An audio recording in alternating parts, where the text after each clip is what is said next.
All right, hey guys, so I just finished adjusting the coilover on the passenger side.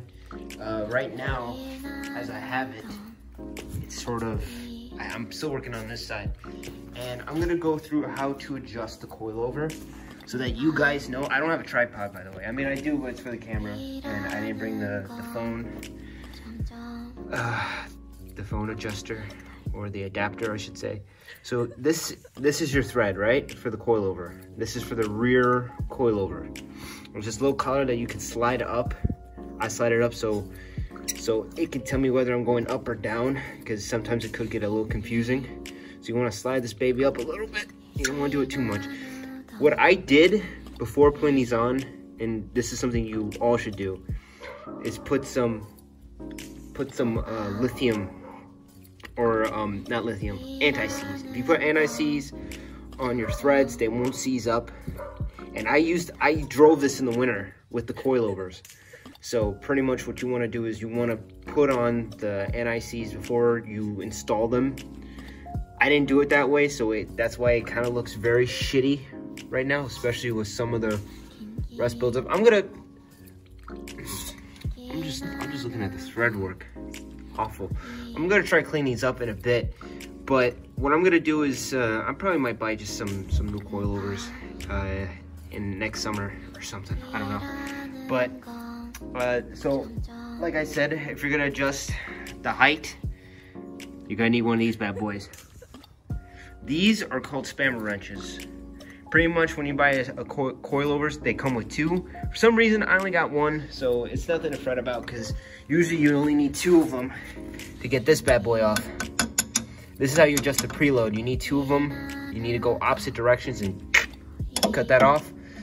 And pretty much you can slide that to adjust the preload.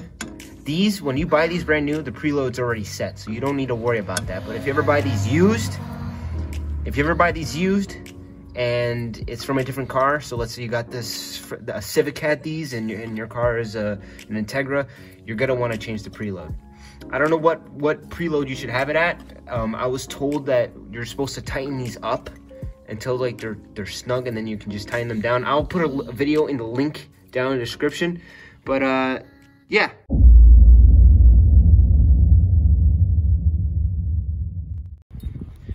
Good morning, everyone. So right now it's about like 11 something. It's a beautiful day. So I'm gonna continue working on the Prelude. As you can see here, this is how much I lowered it.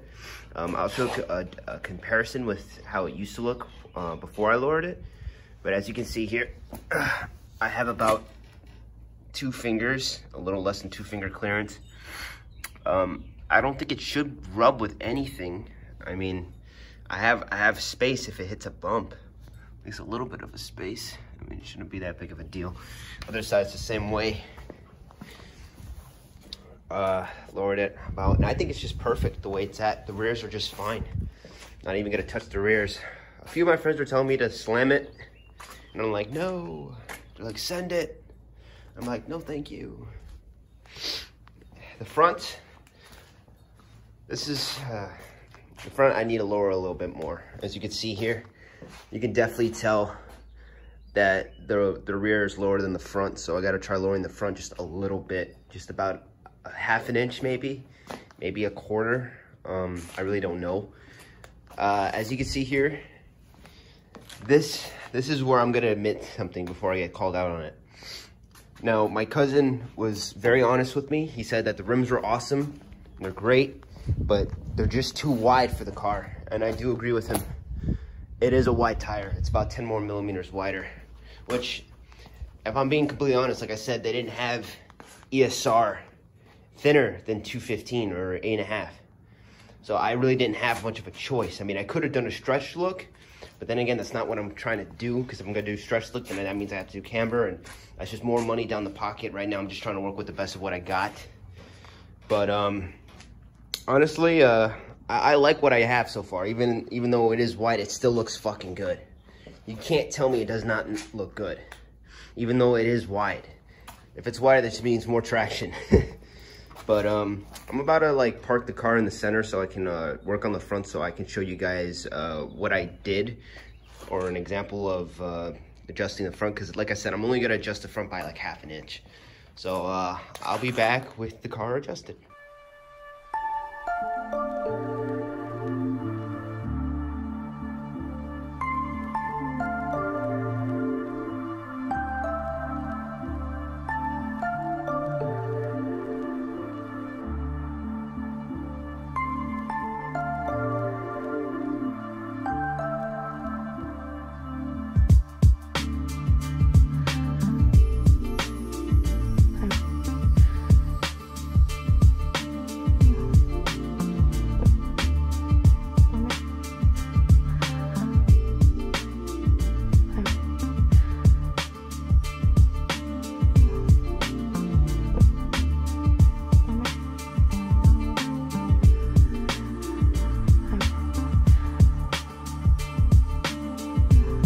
All right, guys, so this is the front strut of the passenger side of the car. So see, this is a collar that you got to spin up, or I mean, I do it, you don't really have to, but I do it so I can tell if I'm going down rough. And what I'm trying to do right now is, this strut is currently at 2 inches, right? Meaning that that's how much spacing I have between the tire and the fender right here. So, using my tape measure, what I like to do is I like to measure, or attempt to measure, I like to measure how much length I got. And as you can see here, well, you guys can't see it. It's kind of hard for me to get an angle, but I did the measurement, I got 2 inches. I want to lose at least 1/2 inch, or about 1/4 inch. One of those two. I know there's a huge difference between 1/4 and 1/2 inch. But right now, what I'm trying to do is so it doesn't hit the fender right here. So right now, like I said, the rears are, like I said, they're like they're at 4 inches, but they're actually like 2 inches at the fender well. But the thing is that the rears are supposed to be higher than the front. So don't mind me, I'm just gonna try lowering this just a wee bit, about 1/2 inch.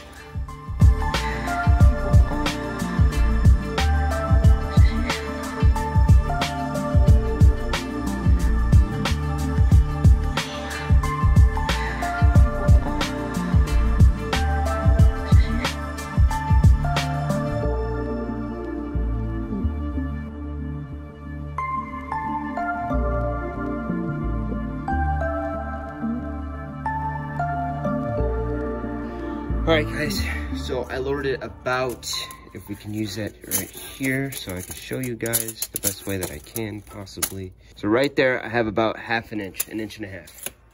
So I think that's what I'm trying to aim for. Hopefully it doesn't hit the fender liner or anything, because the one thing I don't want, and let me just take this off the tripod.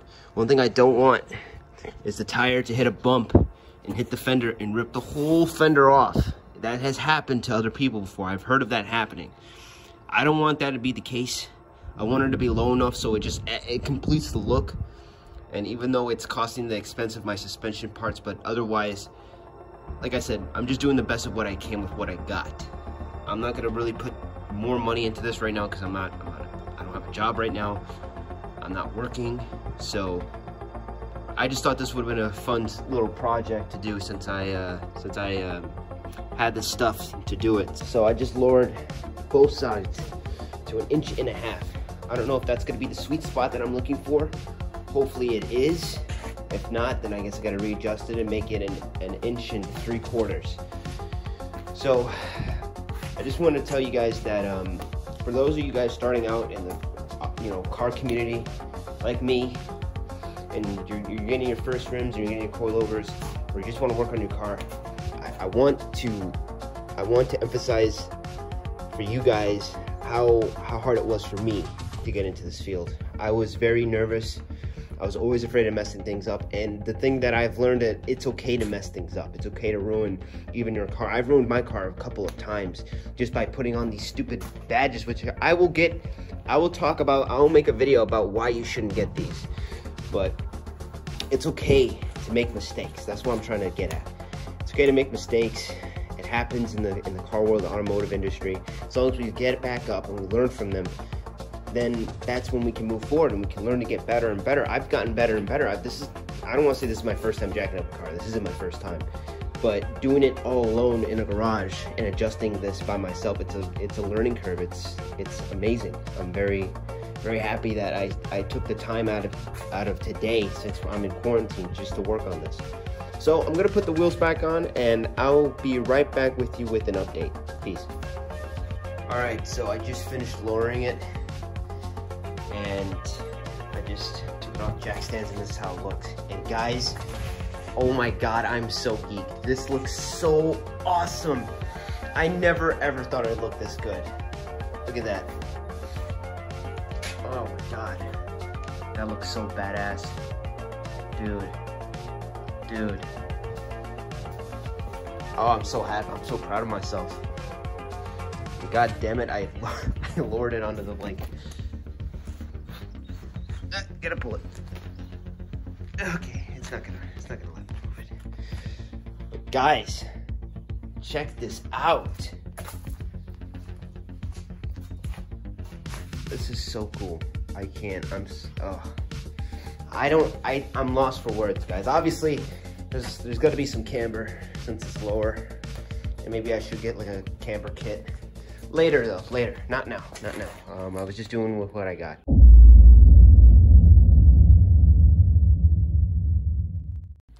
All right, update.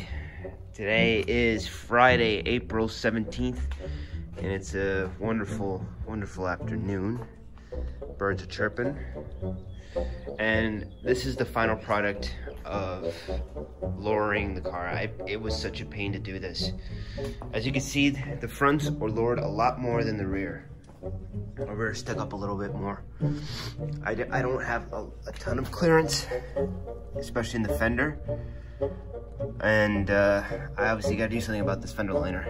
I think I might just take it off or just keep it on and just try having something keeping it right there. Maybe a screw or something.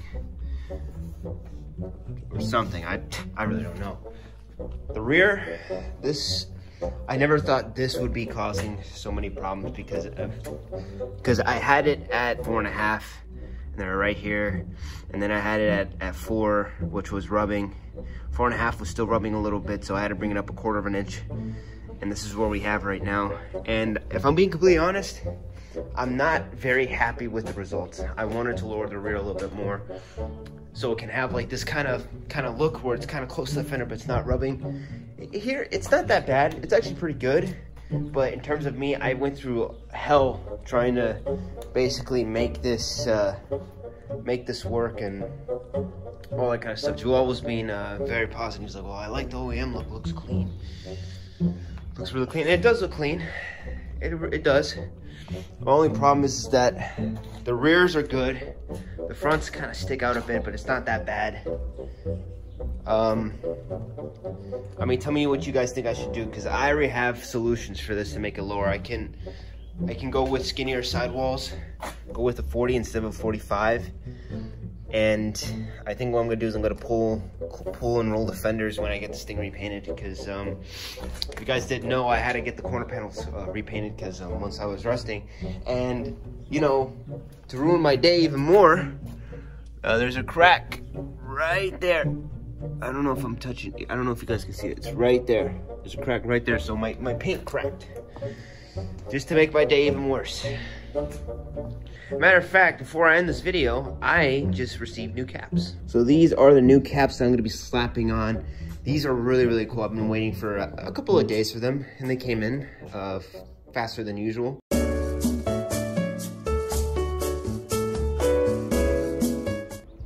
Hey guys, this is another update video, and I have the car jacked up, put it on jack stands, and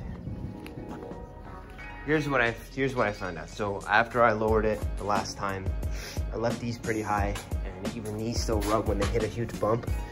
You can still see some indentations right there of it rubbing right there. And over here, it's affecting it the most because for some reason the fender's starting to bend right here. That's also not good. But it's not constantly rubbing like it used to. Even with people on, it's fine. It only rubs when they're doing like an extremely sharp turn, or where the body rolls or you're hitting a huge bump. I'm probably going up a hill and then down. So I gotta be careful when I'm driving this. The front, for some reason, I was getting a weird feeling in the front. Now, I have multiple theories of why this could be. It feels like when I'm driving it, that the tire's loose, even though I damn well know that I tightened the tire with the torque wrench and a cordless impact with a torque stick.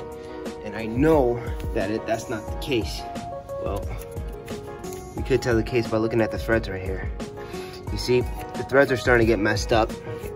And the reason that being, while I'm driving it, I need something called a hub-centric ring. Now, what these things are, they basically, on the rim bore right here, where the hub of the rim and the hub of the car, they're not equal. The hub of the car is 64 millimeters and the rim is 73.1 millimeters. So the difference is about like 9 millimeters in bore size. So basically getting a hub-centric ring basically fills in that gap. So it will be a smoother ride. I already ordered hub-centric rings. I'm gonna be slapping them on. But also it seems that this fender liner is hanging low, so it's also hitting the tire. I did put a spare clip that I found, and I just slapped that on, so it should be good. Over here, it seems like, hold on, sorry, let me give you, seems like it kind of chewed itself in here. So I'm still gonna get a new clip. Joel got clips for me. Sorry if that was diagonal. But yeah, that's my update on this piece of shit. I mean, this is what it's like being a mechanic, guys. I mean, stuff like this is gonna happen. Things don't go out the way you planned, but that's why you keep persevering and not giving up. I'm not gonna give up on this car. Like I said, I have plans to repaint this the same color, get the fenders fixed. Hopefully when this Corona shit settles down, and hopefully the government gets their shit together. But yeah, that's the update.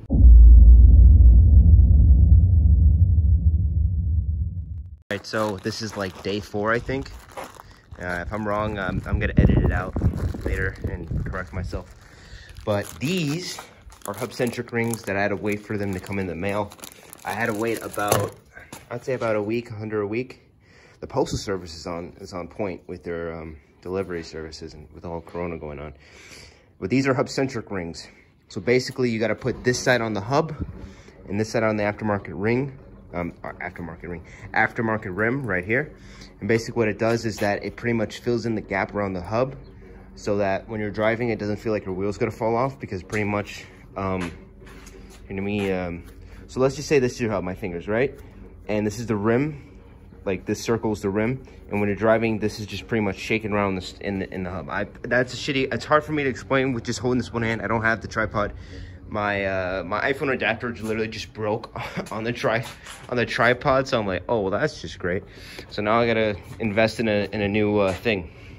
But I'm gonna take this wheel off. I'm gonna put this on, see how it works, and then I'll show you how it works on the other side. So yeah. So this is actually pretty straightforward how you put these on. So pretty much you have to put it on this side. With the flange facing the hub, and pretty much you just put it in like that. Normally you have to put these on with anti-seize, and normally I would have some, but in this case I don't. So I think I'm just gonna put them on and try them out, see if they work. But you can see the difference. This is where the rim hub is gonna be sitting, and this is where the rim hub is. Not the rim hub, the actual hub, the car hub.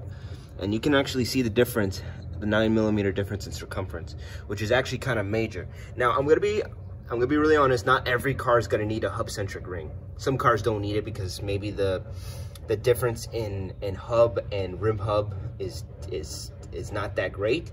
So you're not gonna need it. I should say you're not gonna really need it a whole lot. But if you're buying an aftermarket rim, you have to do the research, which is something I should have done. I didn't really think of that. But it's a learning lesson. So now I know that whenever I'm gonna put these on, I should consider hub rings, or just look up the spec of the rim. Because the rim is 73.1, and the hub here is actually 63.1. So it's a 9 millimeter difference in circumference. So I'm gonna go slap it on the rim, and yeah, I'll see you guys when this is done. I took this thing for a test spin, and there is no I'm feeling no vibrations, meaning it doesn't feel like the wheel's gonna come off.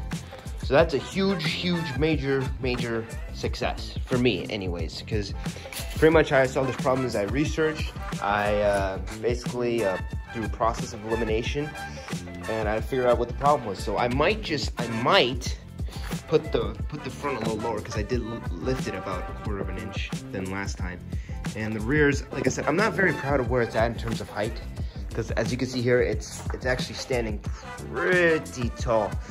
I think what I want to do is later, when I'm working again and when I'm starting earning an income, I'm going to buy some low profile tires and get them fitted on at my job. Hopefully that soon, at the end of this month. I'd love to continue making an income and start making more money. Right now, I think I'm just going to keep these tires on and make it a daily for now.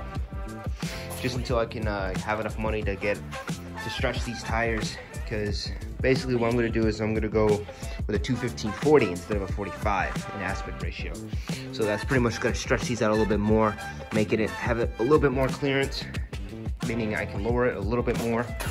But yeah, so please don't forget to like this video, subscribe for more, hit that bell notification. I think I went through a lot of hard work. I think I deserve a bell, or maybe a subscribe, or don't. Tell people how bad I am so they can at least judge me, and they can watch my content. And I will see you guys in the next Prelude video, or next unboxing, whatever it is you guys want me to do. Comment down below what you guys want me to do. Thank you all so much for watching that video. If you guys liked the video, please smash that like button, subscribe for more, and tell me what you thought about this video. Was it good? Was it bad? And I'll see you all in the next one. See ya.